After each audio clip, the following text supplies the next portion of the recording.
Noong unang panahon, may isang batang ulila na pangalan ay Jomar.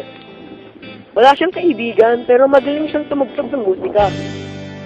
Isang araw, habang tumutugtog siya, may lumabas na demonyo sa harapan niya. Magaling kang tumugtog, Sabi ng demonyo.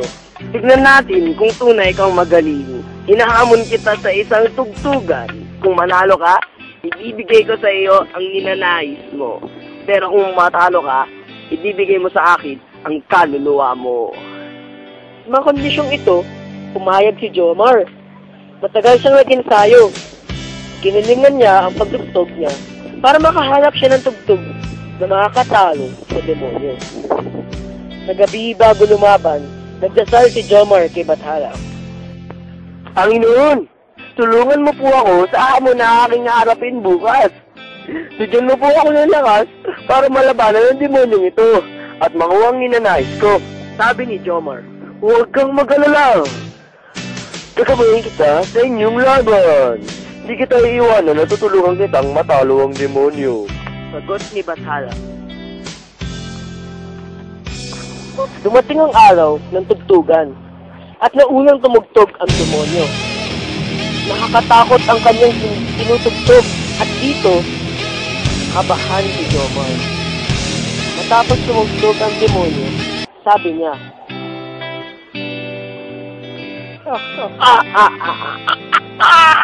Mukhang wala kang laban sa tinugtog ko. Susuko ka na ba't ibibigay mo ang kaluluwa mo sa akin? Natakot si Jomar pero kinuusap siya ng Bathala. Huwag ka magpatalo, Jomar. Huwag mo ibigay ang kaluluwa mo sa demonyo. Ang sabi ng Bathala. Sumagot si Jomar. Pero paano ako malalabanan ng demonyo? Magaling ang kanyang tinugtog. Baka matalo lang rin ako. Ang sabi ni Bathala. Huwag ka matakot. Tulad ng sabi ko, gagabayan kita. Di kita iiwanan. Natutulungan kita sa paglaban mo. At sa salita ni Bathala, naghanda na si Jomar tumugtog. Di tulad ng demonyo, hinahamon at magandang kanta ang kanyang tinugtog.